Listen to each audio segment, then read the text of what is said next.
Let me give you a secret. Kama hauwezi ukatoa wakati uko na 20 bob, uaminike kwa Mungu na hiyo 20 bob.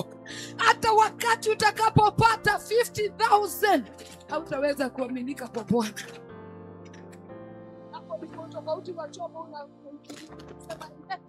Kuna mtu ambaye anafanya kabiashara kake na kanaikisha pesa kidogo tu.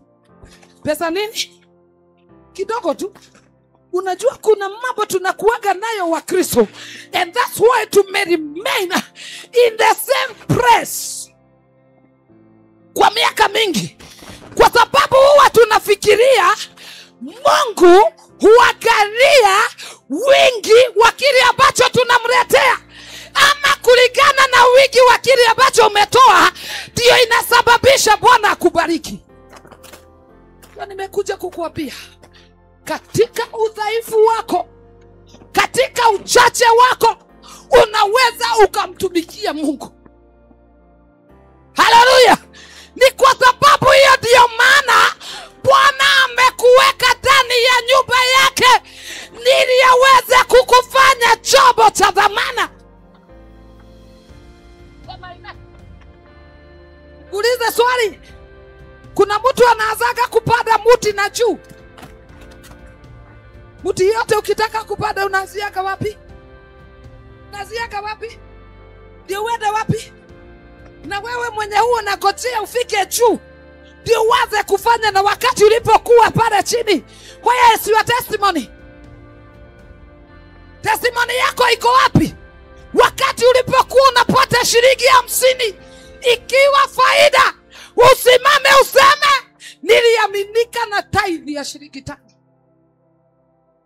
Sema amen. Kwa sababu faida yako ilikuwa pesa ngapi? 50 bob.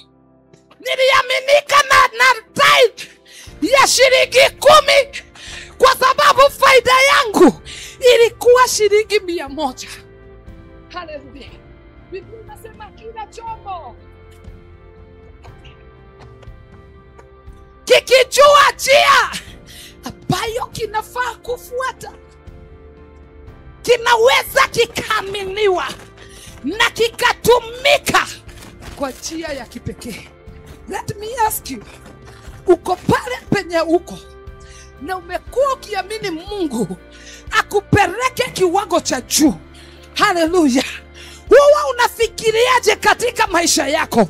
Ni nini ambayo itakuwezesha kwenda hapo juu? Let me ask you. Nijibu tu. Ni nini huwa unafikiria itakuwezesha kufika katika hiyo level nyingine?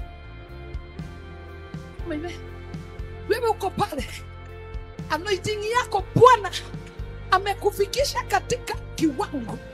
Wewe ni chombo cha aina fulani, wewe ni chombo cha udongo ndani ya nyumba. Kile ambacho ni cha matumizi ile ya kawaida. Matumizi ya nini? Haleluya. Hebu pea mtu high five, mwambie wewe ni chombo ndani ya nyumba.